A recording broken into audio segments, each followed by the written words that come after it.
going to test it for a few weeks, and we're going to analyze, does it work for me? How do I feel when I put this personal habit in place?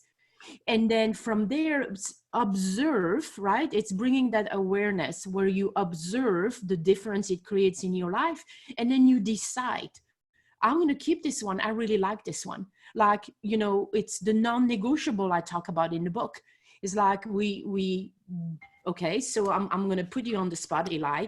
Do you have a conversation in the morning that says to yourself, Eli, is this a good morning to do crack cocaine? Not that particular conversation. Exactly, right?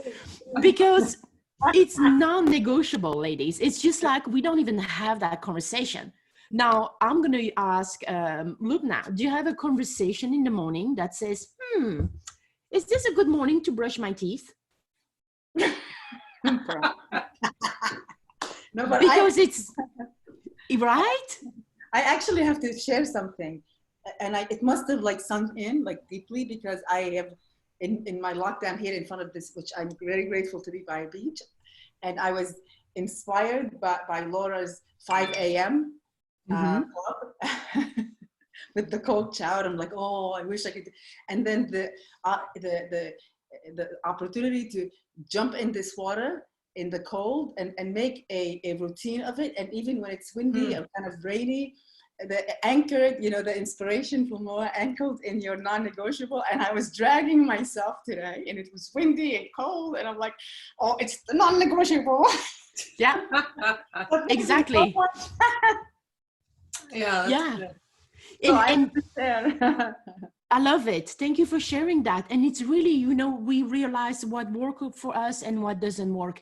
And when we get to this place where we don't negotiate with the mind, right? It becomes part of who we are. We are shifting our identity, because one thing that we all, you know, it's in our human nature to do everything we can to be true to the belief we have about ourselves, to this identity that we have. And in order to expand, we need to make a conscious decision. At the beginning, it's a conscious decision until it becomes automatic, like brushing your teeth. Like not having to have a conversation about, do we do drugs or not? Or do we take a shower or not? I mean, all those things we don't even think about anymore, because it is part of who we are. So it's deciding which habits are gonna really serve you. And to get clear on those habits, what you would do is get clear on what are the outcomes, what are the things that you want to achieve in your life. And when you know what those outcomes are, what are the habits that I need to put in place? Like, for example, if one of the things you want to achieve is to run a marathon, well, certainly one of the habits is to start running every day, right? It's really, what are those habits that I can put in place that will serve me to reach my goal, my outcome. I think we need to mute Carla, maybe. Hi, Carla. So does that answer your question, Laura? It's really connecting it to the goal that you have. And does it serve me or not? And then make it at one point, it becomes non-negotiable. Okay. And then basically you have to decide what the 3 or 4 things that are non-negotiable, because if you have too many, then you don't do them. Yeah. Yes, it's really what serves me and what serves me not. And what I would recommend is what we track. We're going to be able to measure progress. And I would decide, hey, here are going to be my 5 top habits that I want to implement in my life. And I would track them every day. And a week, 2 weeks, 3 weeks later, look back at what you've tracked and what is really something that became natural to you, and you really feel the benefit of doing it, and the things that, hey, this is just not me. I know that everyone else is doing that, but yeah, I'm going to choose this is not me. And it's okay. There is no wrong answer. It's what serves you or serves you not. But the key word is decide. Mm-hmm. That's where it starts. Okay? Decides. Okay. Thank you. Mm-hmm. You're welcome. So anybody else has any other questions? I have one. It's Eli. First, I want to say, so it sounds like decide is really a mind game. It's a mental play. So that's an interesting, an important point. The question I have is sort of sits right next to, I think, your book, In the Time We're In. Mm-hmm. You know, I think as a result of this pandemic, there's just been a lot of change, and some of it very interesting, very positive, very inspiring. You know, when we've had this great pause to think about, you know, who we are, what we can live with, what we can live without. It's also a time where we're seeing, you know, nature respond and rebound. And I'd love your thoughts on how we can take some of this momentum and reorient our work and our lives. How can we keep that going, you know, when you know, the lockdown is over? You know, how can we readjust our programs and services and mindsets, you know, to keep this positive stuff going? Mm-hmm. Yeah, so that's a great question. And it's really, again, going to, you could do, there is an exercise in the book, that's the one I'm thinking of. You could go back to the, I know I'm successful when, and the clarity exercise I have in there. And you come up with a list of, I know I'm successful when. So let's do that for a second, Eli. Tell me, when do you know you're successful? What does that look like? I know I'm successful when ... I connect with like-minded people. Okay, beautiful. I, you know, make actionable things that I think about. You know, I make a plan. Okay. So, okay, what else? So you have a plan, actionable items, you connect with people, what else? When I tap into both head and heart, and I bring both forward as opposed to one, you know, particularly my head. So when you tap into your heart also, that's what you mean, right? I think Not so. Just always. Mm-hmm. Right, when sort of the passion can fuel some of the thinking. Mm-hmm. You know, I think the big one, I think, is connecting, you know, with like-minded people, finding, you know, the pockets of, I guess I feel like change doesn't necessarily happen from the top or the bottom. It happens in pockets of people who have come together and with just a rabid focus on something. Yeah. So beautiful. And so when you create this list, I know I'm successful with, and you do it from your heart and you really put it on paper, moving forward as we go back to our life, you can go back and check against this list. Like I discover about myself that, for example, you and I would be, I discover about myself that when I truly connect with like-minded people, I feel so light and I feel so free. And are the activities that I take moving forward, does that bring me back to this feeling? What shift do I need to do? So it's all going to be in the power of questions. Is this activity serving me or not? Is it connecting me to the truth of who I am? Because I know who I am and I'm successful when. Are those activities aligned with that? You can also, so that would be the first exercise. The second one I would go back to is in the book, it's called the clarity exercise.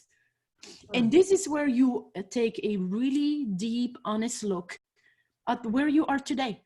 The truth, not, you know, making it nicer. Just here are the facts. Here is where I am today.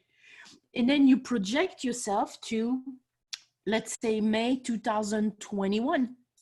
And you look back. So instead of looking at what are going to be my goals, is I step already a year further and I look back and I'm going to pretend that this is going to be the best year ever. Even with the pandemic, this is going to be the best year ever. What does that look like? And write down what comes up. And it could be things like, well, I finally had 2-3 months to really, you know, slow down and really think about what was important to me. It could be, hey, I revamped my business and now I started focusing only on A and B instead of being all over the place. It could be, I finally, released the weight I wanted. It could be, I don't know, so many things. Mm-hmm. Then, so you write that down, you step into May 2022 and you look back, and this last year from 21 to 22 is the best year ever. What does that look like? Is it I finally got the dog that I really wanted? Is it I finally took that trip? Is it my business went over 6-figure income? What is it? And once you do that exercise, then you can go back to reading your notes and again, grab what's important to you, because he'll give you that clarity on what's important to you. And then again, you decide, what's my next step over the next 30 days, 60 days? What is my life going to look like? When you do this, you're really stepping into being the author of your life. You are creating your life instead of being in reaction. You are deciding at every moment who you are. Yeah, I love that. And there is something about making the list, isn't there? Putting it down. Yeah. Yeah. It makes a big difference. And talking about lists, I don't know, there was a chapter where I talk about the not to-do list. This is the perfect time to take care of your not to-do list. And not to do, you look at all the activities you normally do. Actually, I would modify it a little bit. It's the activities that you normally do when everything's fine, not in pandemic time.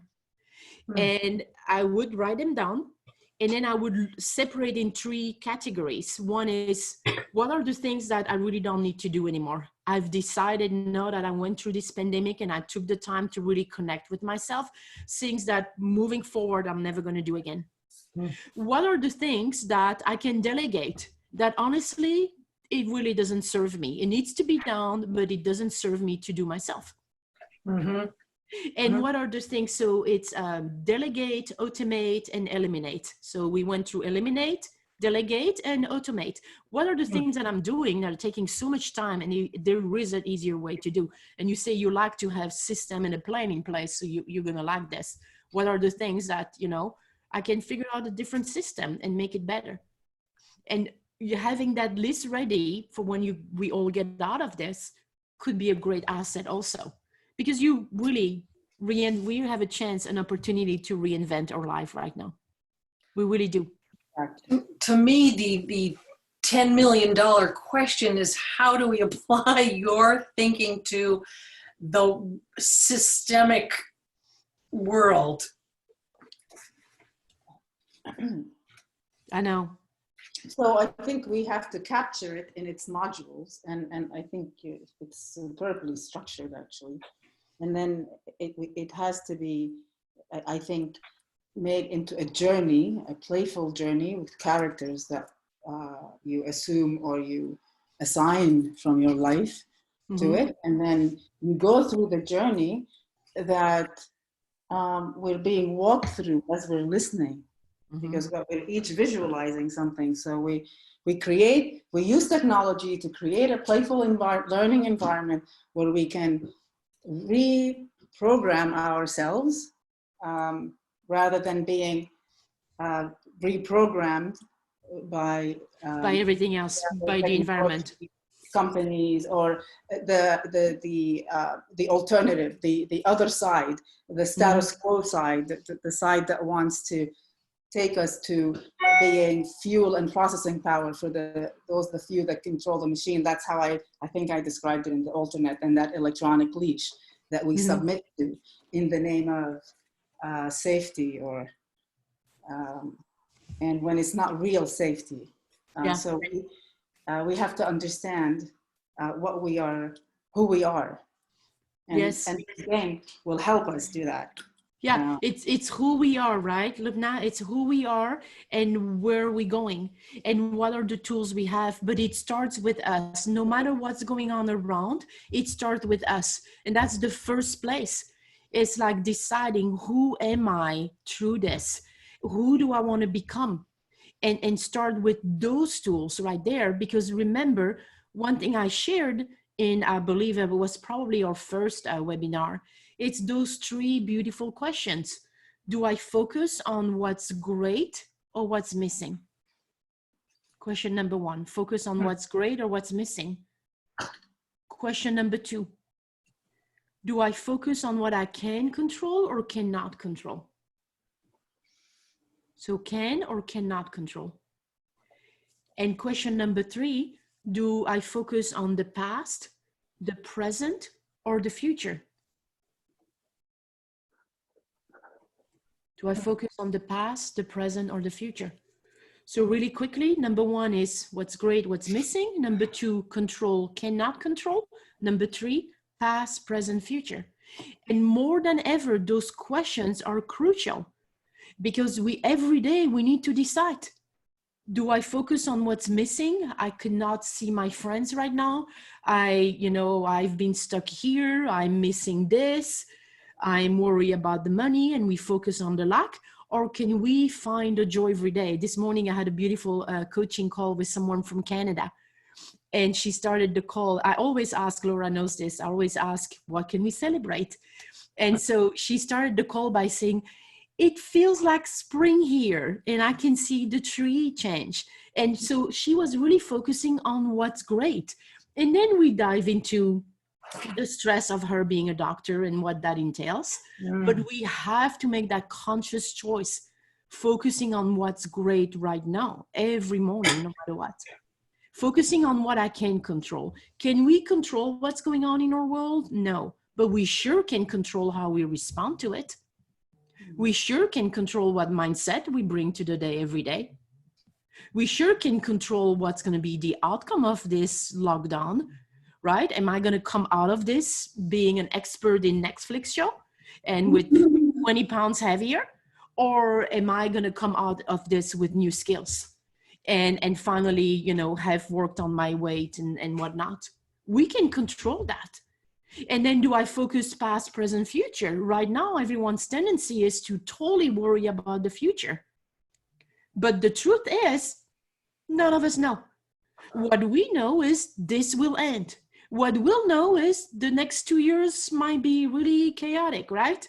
But we can decide right now, who do we need to be in this moment? In this moment.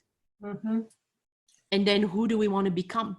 What are the skills I can work on right now that will bring me to the next level when we get out of this? What's going on in my business right now that I can make a shift? Depending on what your business is, what is needed out there? What shift can I make? Right? This is the time, if all of you have a business or any of you have a business, this is the time to get really clear. What are my expenses? What are the extra costs that I really don't need anymore? What would it take to just bring the business to the bone, to the core bone, and only keep in this business the people that are going to help me restart it when we are ready, that are going to help me rehire the right person? But right now, it's about survival in our business. We have to be tactical right now.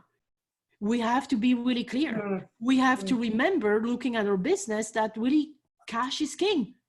And so if we don't have absolute clarity of what is our cash and what's the cash flow over the next few weeks, we are really killing ourselves. We are shooting ourselves in the foot. So right now it's about stepping into being a smart business owner, really looking at our financial situation, looking at where can we reduce the expenses to an absolute minimum to at least come out even right now and make the hard decision. Because if we are business owners, we need to be able to have the hard conversation with the people that we need to let go. And we need to be able to really have those hard conversations and make the hard decision. It's really thinking this way. Your business is your baby, right? Our business is our baby. And you want to step into the mama protecting baby. And mama's going to do everything it can to protect the baby, even if it means we need to let go some people. I know it comes across really hard when I say this, but remember what we talked about. The 3 mandates of leadership. 3 mandates of leadership. Number 1, we see it as it is, not worse. Here are the facts. Here is what's going on. Here is the financial situation. Here is how much the expenses are. Here is the cash on hand. And here is the cash flow over the next few weeks. No emotions to that. And then see it better than it is. See that this could be an opportunity to revamp, change, look at things differently, and then make it the way we see it. Get the new skills, change the branding, change the marketing, whatever we need to do. Take this opportunity to fine tune the systems you have in place.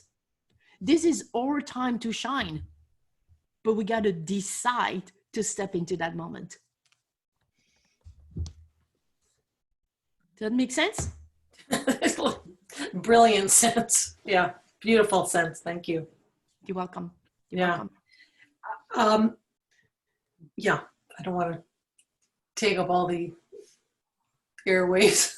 Well, let's put people on the spot. Maria, did you have a question?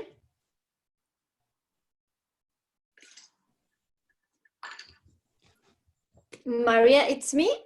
Yes, it's you, Maria. Okay, sorry. Only my mom said Maria. No, I don't have a question, but in this point of my life, I think that is a little bit difficult for me not to think in the future. Mm-hmm. And sometimes I need to stop, rush to think and say, stop. You don't need to think always in the future and what to do and the next step. But sometimes in this situation with the COVID-19 and my family so far away because they are in Argentina and I'm in Malaga in Spain. So, mm-hmm. And my daughter and my profession and all of these topics that is always running in my head. Sometimes I need this kind of space, like this webinar or this book club to join, mm-hmm. to connect with other women and learn from their experience mm-hmm. and their knowledge. Mm-hmm. So, but I think that the most important in this time for me is to stop. To stop and think, because yes. For example, now I'm with you and I'm writing ideas and I'm thinking and I'm looking at my daughter and always. I love it.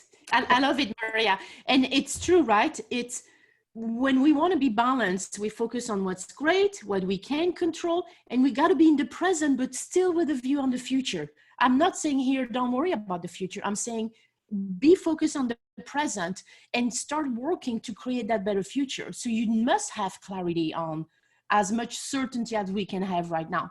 But like, you know, the clarity on, hey, here are the things that I would really want to see happen back then, mm-hmm. knowing that right now there is so much uncertainty.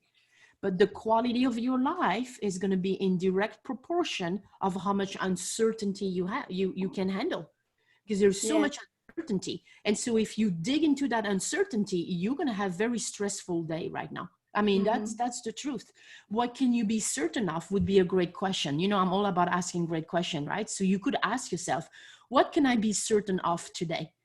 I could be certain of, you know, the love of my spouse, or I could be certain of the love we have with your child, right? What brings you certainty today? And so it's really shifting right now. And what can I control today? Because that's really what's going to make a difference. Yeah. And we need to learn to live within this uncertain. Uncertain time. Mm-hmm. Yes. And not to try to control everything every day. Yeah, because it doesn't help us. Absolutely. So asking better question. Constantly asking better question, and I believe I put a lot of questions in that book. My favorite one that I would recommend everyone to use every day would be, who would I be without that thought? Who would I be without that thought? And it's really, what would I do differently if I didn't have that thought? Right? Because we can be feeling stress, we can be feeling like, poor me, I'm never going to find a way, I'm stuck. What would I do differently if I didn't think that I'm stuck or that I'm not going to find a way? Right? Who would I be if I feel stressed and overwhelmed? Well, who would I be if I didn't have those overwhelming thoughts? What would I do differently? And it forces us to take a different action. The key is, while we're home, it's to start creating a momentum. And let's talk about a momentum like a train. Let's think about this beautiful train, right? With all those different wagons behind it. And I think you say in English, those different car behind it. I think that would be more appropriate. But okay, so the train, when it's in the train station, it's there, it's powerful, it's beautiful, but it does nothing. It's just there waiting. Now, when the train leaves the station, it just kind of really slow, right? Really, really slow. And if something comes in front of the train will stop right away. There is no momentum. But the more the train leaves the train station and the more speed the train gets, the faster it goes. And the faster it goes, the more it's going to be able to get through everything.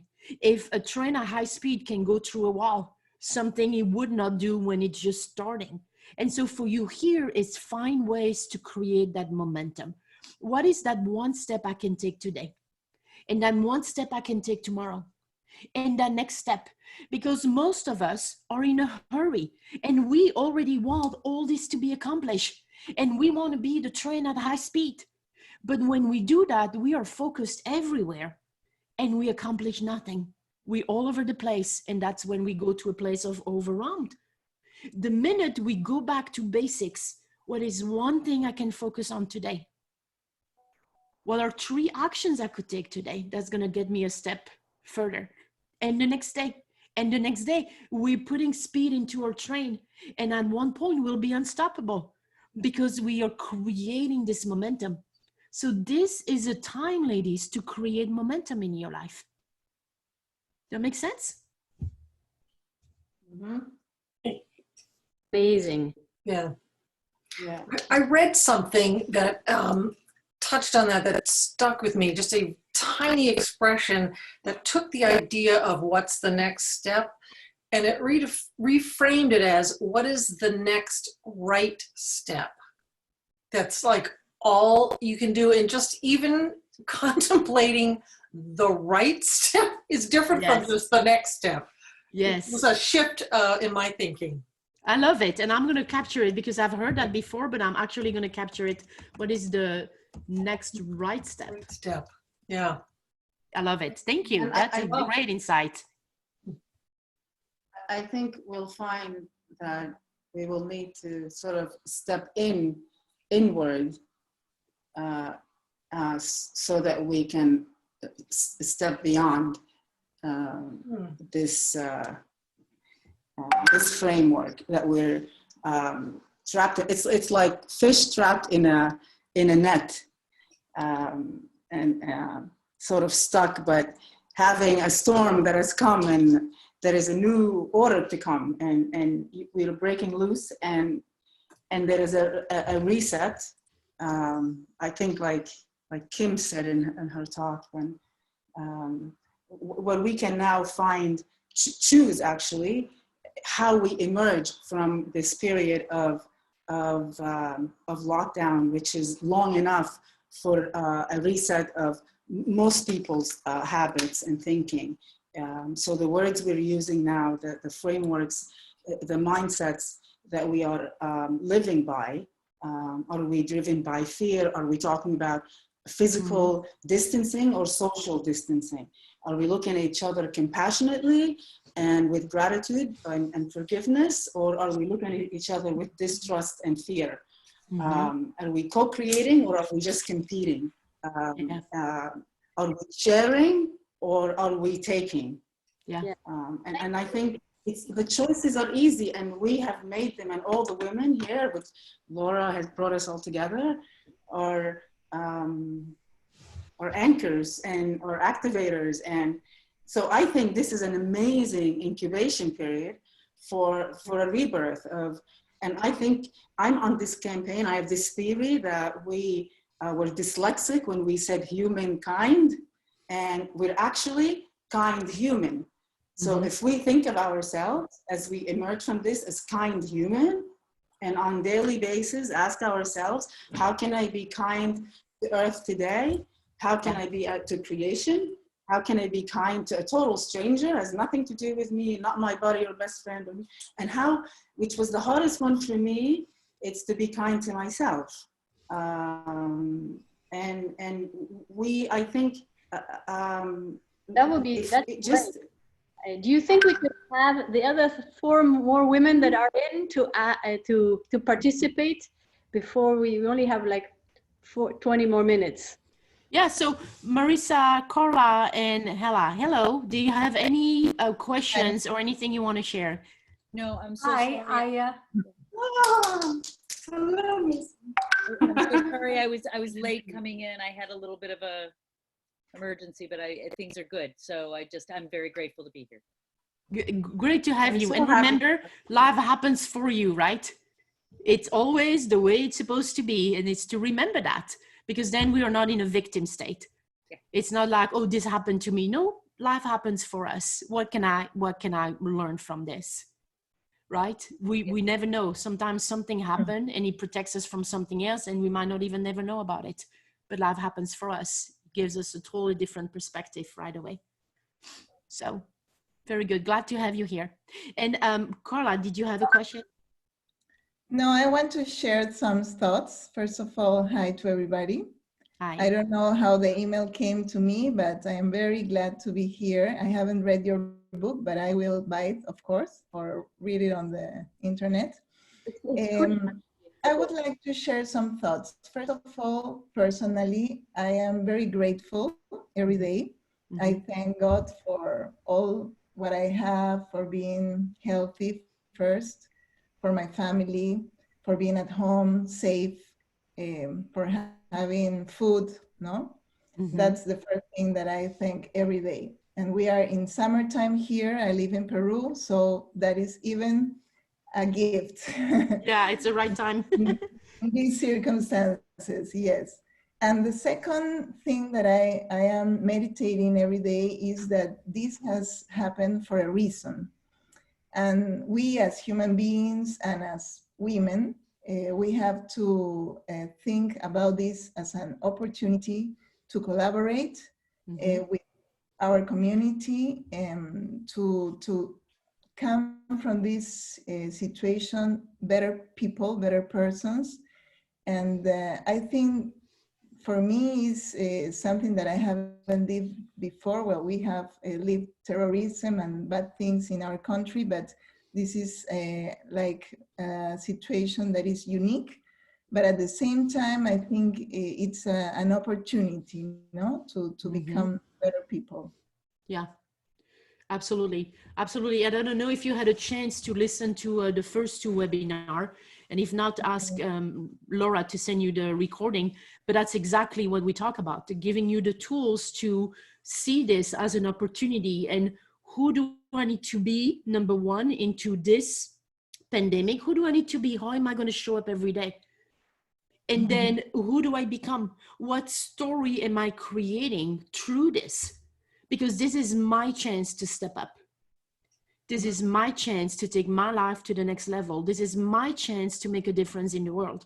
And let me go into a quick concept here.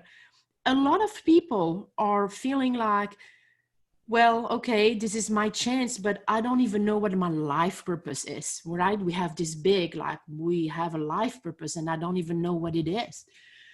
When we are looking for life purpose, what we're really looking is to meet 2 of what we call the 6 human needs. And that's a different concept. I'm not going to go into it right now, but we're looking for that sense of certainty, and we're looking to feel significant, feeling important, and feeling that we matter, right? Feeling that we're making a difference.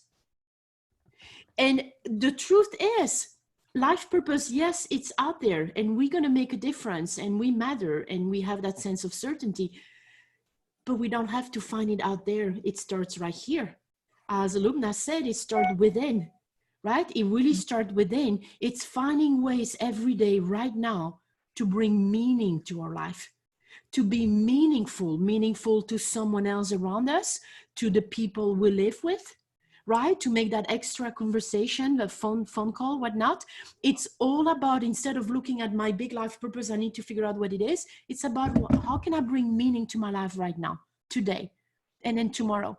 And the minute we focus on bringing meaning to our life, we're going to be able to expand to people around us, to our community, to the world. But it will be very overwhelming if our focus is on what's my life purpose and how am I going to make a difference. We have to bring it back. Right now, it's the time to bring it back to us, to create from within so that we can, put it out there and truly make a difference. Does that make sense? Because life purpose, all it is, it's having a life of meaning. It starts today. What will make this conversation meaningful? What would make this day meaningful? How can I bring meaning to someone today? So.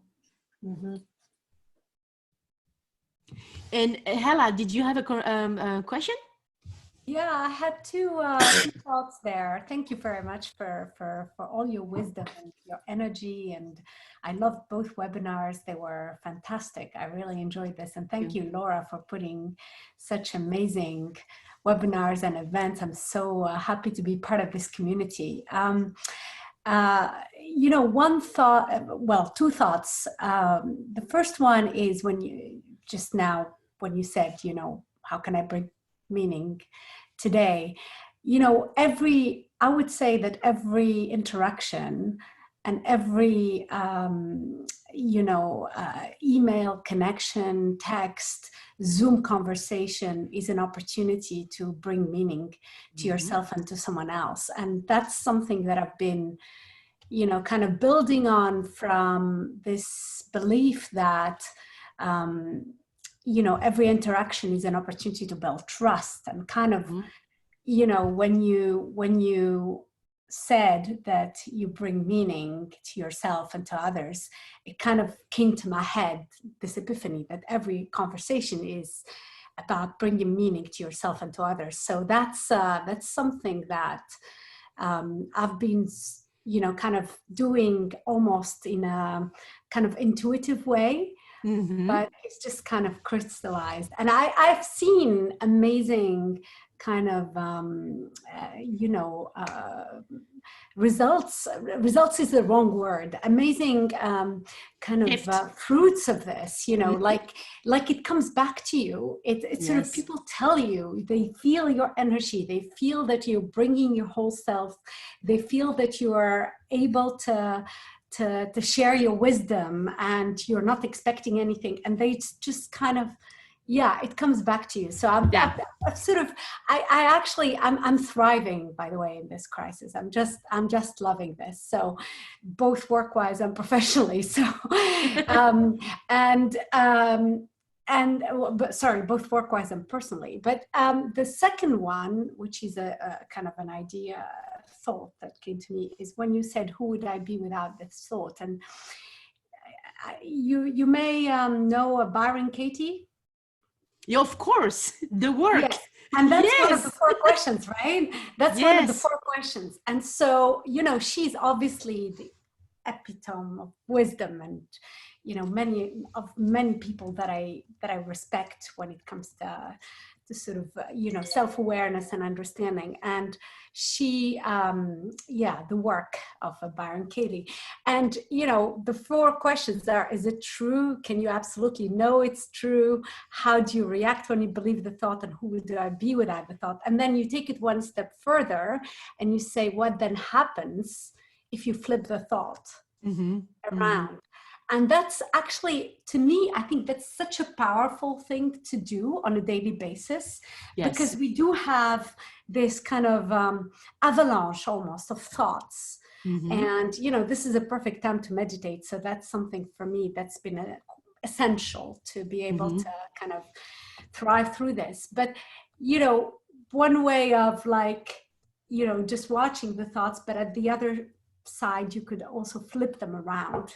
Who would you be without them? Then flip them around. So I think that's tremendous wisdom in that. And there was one question you could ask yourself, it would be that. That is probably one of the biggest takeaway of this conversation for me. Yes, it is. I love that you shared that. And ask you, Marisa, just a second. I love that you shared the work from Byron Katie and Knowing What Is, the book that Carla mentioned. It's absolutely phenomenal for personal growth and self-development. I also put another book in there. I mean, if we all into reading, right? This is your time, ladies, to read Mama Gina. Mama Gina, School of Womanly Arts. All right. It's a phenomenal book to really step into the goddess inside of you. We are goddess, right? And we want to step into our feminine, our power, and really connect with that. And Mama Gina, it's a fun read. Hopefully you're okay with a few bad words because there are quite a few in there, but she is so much fun, and it allows you to really get what you want in life because you're going to get clear on what it is that you want and then go after what you want, being the Mama Gina. So when you're Mama Gina, you really get men, right, to do what you want them to do while they think it's their idea, but originally it was yours, but the way you presented it, you get the guy to do what you want to do and step into being a Mama Gina. It is so powerful. So this could be something really fun for all of you to check out. It's really, really fun book. You could read it for the next book club. No, you know, so I mean, I'm a bookworm, right? I read all the time. So Mama Gina and Marisa, I'll be right there. The other one that I'm going to mention to you, if you want to also work on yourself as a woman, it's the Queen's Code from Alison Armstrong. I think it's like this. That is a phenomenal book because here I'll share something really fun from the Queen's Code. Us ladies in relationship, we are frog farmers. We are frog farmers. We turn our beautiful prince that we fell in love with into frogs after a while. And so if you are using this time right now to really understand better how to communicate with men and have a better relationship, you might be in a relationship right now and you want to up the relationship, that would be your book. If you are not in a relationship and you want to attract this amazing man and this time attract the right one and not repeat mistakes from the past, this is your book. So those are great resources really for women right now to really enjoy. And if any men will listen to this webinar later on, the Queen's Code, it's a great book also for a man to understand how we think. So it's for everyone, but those would be wonderful resources to really, you know, make the most of this time. That's all I'm going to say. I get really excited when I talk about books. Okay, Marisa, what's your question? It wasn't a question. It was actually was a kind of a piggybacking off of something that Hella, It's Hella. that Hella had said about, you know, what is happening in this virtual context, which so many people have been afraid of. And I do restorative circles. That's a huge part of my work, is doing restorative circles. And so one of the things that's been an astounding outcome, a gift that has come out of all of the Zoom calls and these circles that have happened in whatever format it is one of the tenets in restorative circles is that one person can speak at a time. Mm-hmm. Right? That there is one speaker at a time. Whereas in life, we have people talking over each other and interrupting each other. And in this context, you can do it, but it's really, it becomes very quickly, it becomes clear that that's actually not useful. Mm-hmm. And so to me, it feels like this has been, as much as it feels like a distancing, it's also created a deeper connection for many people in a way that they're not used to being present. They're used to running away. They're used to hiding, right? And we can still hide. I could be here. I could be hiding right now, but there are layers that this is taking off. And to me, that's actually one of the greatest gifts, I think, of this event. I'll call it this event. Is seeing that expand in the world. And it's not just in the US, and it's not just in one place, it's in one community, it's happening across communities. And that's really, I find, very inspiring. They did a survey today of people in the UK where I am, saying, and they found that only 9% of people want life to return to how it was before. Wow. Only 9%. So, you know, I think a lot of people are echoing what you're saying, Marissa, in the sense that, you know, it's all about human connection, isn't it? That's what I mean. We're seeing people's bedrooms and Yeah. living rooms and whatever. You know, we're seeing them at their most vulnerable. They're not wearing makeup. Their hair is not as done as, you know, normal. I mean, this is about vulnerable as you can get, right? So that's why I think it's people love this, I suppose. And the tools that everybody was afraid of keeping us apart are the exact ones that are keeping us connected. And I read something that also said this whole Zoom experience is really unsettling for some people, because like, when do you ever maintain eye contact for so long? And when do you ever feel like you are being looked at in an uninterrupted way for so long? It's really an interesting, expose on vulnerability and exposure and stuff. Totally. Also, staying home makes you value your home, no? Your houses, your stuff, that sometimes you are every day outside running and you don't really appreciate what you have, no?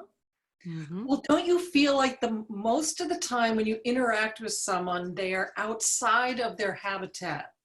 I personally love seeing people in their homes, in their habitats. You learn so much more about them, don't you? Exactly. So, Eli, I'm learning about you. You seem to be very organized. Just looking at your desk. You like to have things at a certain place or a certain way. And like books. Is that correct? Busted. Totally busted. Can you tell I like the SDGs? It is. It gives us an opportunity. It gives us an opportunity to be authentic, and to really, like, if I excuse my French, shed the shit, and all the facades we create and all the complexity we put just to fit into reality, fantasy that we've created, and to feed some narrative that keeps us in peaks and valleys of haves and have-nots. And, you know, we're realizing, here we are, we're having an ass-kicking time all over the world. You know, I have my friend in New York, my other friend now here, I'm in the UK as well, I'm in Brighton, but I'm from New York, and amazing, I have such a deep connection with you ladies, and and some of you we've even co-created, like Marissa and I have written a paper together for IEEE, yet we've never actually been together in person, but the depth, it's about the integrity of the relationship. And I think this is a wonderful time because we're like harmonizing like waves in an ocean. And I think we keep doing this. There's no chance in hell we're gonna emerge anything but like a lot happier, healthier, like woohoo! We're going back to basics. Yeah, We're going exactly. back to the basics. It's real, right? Originally, I'm from Belgium, right? And I've been in Texas for 20 years. And one of the biggest shock I had when I moved here is that in US, everything is open all the time. We have super Walmart, you know, open 24 hours a day. I mean, even on holidays, stores are open. And now for the first time, you know, it was Easter and Easter Monday and everything is closed. And Walmart, no closes at 8. And it's kind of going back to the way it was 20 years ago in my country in Belgium. But people are taking time. Like, people are walking their dogs, people are interacting over the streets and talking to neighbors and discovering, oh, I do have a neighbor right there who lives in that house, because we really going back to basics right now. And it's really making the most of this and remembering from this place, what can we bring to the next step? Because there will be a next step. What can we bring to that? What's important to me right now that I enjoy that I can bring to the next step? Deciding right now, I will never let my life go back to the way it was. Because the truth is, it will never be the same. It will never be the same. It might take a long time before you're going to feel comfortable sitting in a movie theater sharing a armrest with someone. That's the truth, right? Deciding what it is that I have right now that I really enjoy, that feels good to me, that I can bring to the next level, making a conscious decision so that we don't go back into whole habits. And then, because this is a huge wake-up call, and I'm not going to go into universe and climate change and all that, but it's a freaking huge wake-up call from the universe, right? And it's like, you didn't listen to me, people. You were running around being stressed in your technology, not listening, not connecting, and going into this robot mode. And now wake up. That's really how I see it. And it helps me every day, staying positive and focusing on what can I control today. As a coach, I talk to over 15 people a day, and I hear a lot of stories. We seem to be fortunate here on this call to still have a house, still have food in the pantry. Some of us still have a job, right? But it's not the truth everywhere. And so every day hearing all those things, I have to figure out a way to, what can I focus on today? What can I control so I don't get lost in all those stories? Because it's not pink and happy everywhere else. Not everyone is making the most of this time and being able to enjoy it. Some people are truly, truly suffering. So let's us be the light. Let's us be the light in all our interaction and finding a way to bring meaning to people every day in the way we do things. And I put back in the chat the link to my book in case you haven't downloaded it, because the link that was given in the seminar, the email is not really the correct one. So go with this link if you haven't downloaded the book. If you would like to have a hard copy, you just send me an email at my email address and I'll be happy to mail you one. And if you have any question or you need any support in any way, I'm one email address away, one email. Just send me an email. I'll be happy